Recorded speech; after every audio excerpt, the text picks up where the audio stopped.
Episode 5 of Foundation is here, and this one was a relatively intimate one, in the sense that we got to take a look inside of the memoriam and a peek at some memories.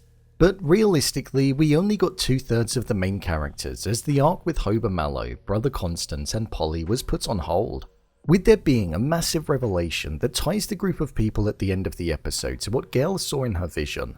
Let's recap, break down, and explain all that there was to take away from this episode. So let's get into it. Here is Foundation Season 2 Episode 5, Ending Explained. Just to let you know, this video will contain spoilers. By the way, I'm really sorry for not covering the previous 2 episodes. Something came up which prevented me from doing them the previous 2 Fridays, but I'll be covering the rest of the season. Let's start with Seldon, Salvor and Gaal. Following the end of last week's episode, we saw that Seldon now had a physical form and was very much alive. The work that Gaal carried out essentially allowed his consciousness to have a new, present physical form. Something which we're currently unsure of how it's possible, but knowing Gaal and the fact that she had a tangible physical form in the present day as well, and the fact that she wasn't just some kind of holographic projection like we originally thought she was going to be, that same technique has probably been applied to Seldon. This entire episode started with him and us seeing him speaking with Raish on the night that he was killed, so we finally saw the murder taking place and the last words that were spoken between them. We heard Harry refer to him as his son before he was killed, and then when he awoke and believed he was back in the physical world, we saw Raish be presented there too, where he said to Harry that he was his son and that he let him die. This was something that came to be of great importance right at the end of the episode, as we saw that the Mentalics entered the picture and revealed themselves to be present on Ignus, the planet that Harry, Salvor and Gaal crash-landed on. It was said that there was no life on the planet following the Empire walking away, but that wasn't the case at all. So Raish wasn't actually present, it was just a Mentalic using their abilities to plant a projection from inside of Seldon's memory. So this planet was inhabited with Mentalics, people that share telepathic abilities and are able to look inside of people's minds, hence where the title of this episode came from, The Sighted and the Seen. They all fled there from their home planets in the hopes of avoiding being killed by the inhabitants on their original planets due to them being against their abilities. And then, once on Ignus, they all united as one, under what looks like the leadership of Para, the 7th incarnation of the Empress of Light. At least, that's what she was calling herself. When Salvor went out to explore the planet, we were led to believe that she saw Hugo, but it wasn't the case at all. One of the Mentalics essentially made themselves take the form of Hugo in order to win over her trust with the intention of taking over the ship. Their powers and abilities looked to be extremely strong. We saw that they could take the form of an individual based on the memory inside of their victim. They could look inside of people's minds, and they could also shut down people's minds and essentially send them to sleep, showing that they do have great strength that lies within them. Right at the end, when we thought that they were welcoming Seldon, Gaal and Salvor, we were led to believe that they were on their side. But as the episode closed, we saw that they were digging inside of their minds and drew out the Prime Radiant, and a line was uttered where it was mentioned that they were going to make sure that the second foundation was something that wouldn't be created. With Seldon hiding the Prime Radiant, it does make me wonder if he had any kind of inclination that something like this was going to be happening, but I guess we'll just have to wait and see. Gaal's vision that she had in episode 2 where she saw the mule, the darkness, destruction and Salvor being dead is something that's shaping her judgment on the way that she moves forward. We heard the mule say, "Where are your Mentalics? Where is your second foundation?"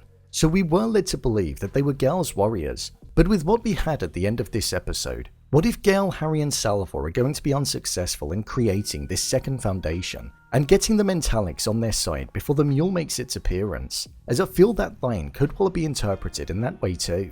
The show is definitely leading us in a different direction, but it's one that I'm definitely open to exploring. The Mentalics may not be as they seem, but I feel that could just be because of their current leadership. Only time will tell which direction it's going to go in. Trantor and the Empire. This arm of the story has become one that's very much focused around paranoia on all fronts.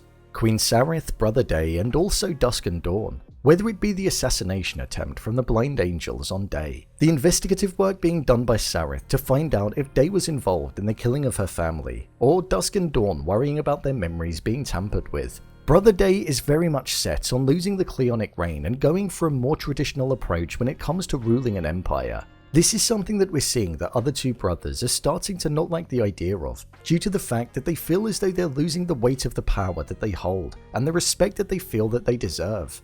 But that's something that naturally comes when relinquishing a percentage of your power. We saw that they visited the memoriam in order to find out if their memories had been tampered with. The way that they planned on doing it was by comparing it to the other iterations of Cleons that were on the database, with all of the Cleons other than the first having around 80 in their system, but Cleon the First having about 200, it raised suspicions that Day had removed memories from all of them other than the first, which I imagine has most probably happened. Day probably kept the firsts in the database in order to seek inspiration and to see how he could base his core memories. The idea of having one's memories owned by another is something that renders them extremely vulnerable, so maybe some kind of civil war amongst the brothers could be on the cards in the future, with there being a feature on Emperor Algrin in this episode, and it being revealed that he was a traitor. This could well be foreshadowing the direction that Brother Day is going to be going in. It feels as though Queen Sareth's true colours are coming through too. It never really felt like the marriage to Brother Day was something that was heartfelt and had passion behind it. And now her motives and intentions are starting to come out. She wants to truly know if there was any involvement with her family's murder, and it doesn't seem as though she's going to stop until she finds out what happened. Dermazal said today that there was no chance that it would be able to be tied back to him, but I feel there's going to be something that gets slipped up and revealed. Sareth is treading a thin line in accessing the memories in order to find out more about Brother Day. With them finding out that Dermazal was a robot, Sareth is most likely going to have to put on some kind of mask to hide what it was that she saw, and to not raise suspicions. One moment in this episode that was pretty funny was that we saw that Brother Day is not the smoothest in the bedroom whatsoever. Him trying to woo Sareth was pure comedy gold when this episode was unfolding. Overall review. I thought this episode was pretty good. It was on the shorter side for the show, but it's understandable considering that there was nothing of Hober Mallow or Terminus. I'm definitely more invested in the story that's unfolding with Seldon, Gaal and Salvor. It very much feels like their life is on the line every time they take a step forward. Even now, they've landed on the planet, were met with a threat, then it seemed to be neutralized, but actually there could be scheming going on behind their back. The story on Trantor is definitely more of a political one, and it's a slow burner, but it's definitely getting there. Brother Day is an interesting character, and his mind works in extremely mysterious ways in terms of the behavior that he exhibits, so I can't wait to see more of it and how the dynamic is going to change between them all. With it being halfway through the season, there's still so much room for the show to go in, and with 5 more episodes to go, there's plenty of story to get our teeth into. So, there you have it. Foundation Season 2 Episode 5, Ending Explained. If you want to see more videos such as Endings Explained, theories and predictions and character breakdowns, then click on the I button, or alternatively you can head over to my channel where you'll find them all. If you'd like to give me a show or movie that you'd like me to review, then head over to my Twitter, @brainpilot_, and tweet me what show or movie you'd like me to review next. And finally, if you'd like to see what I rate the latest movies that don't quite make the cut to getting a dedicated video, then head over to my Letterboxd profile. It's where I rate the latest releases in real time. What did you think of this episode? Leave a comment down below, and don't forget to subscribe. I'll see you next time.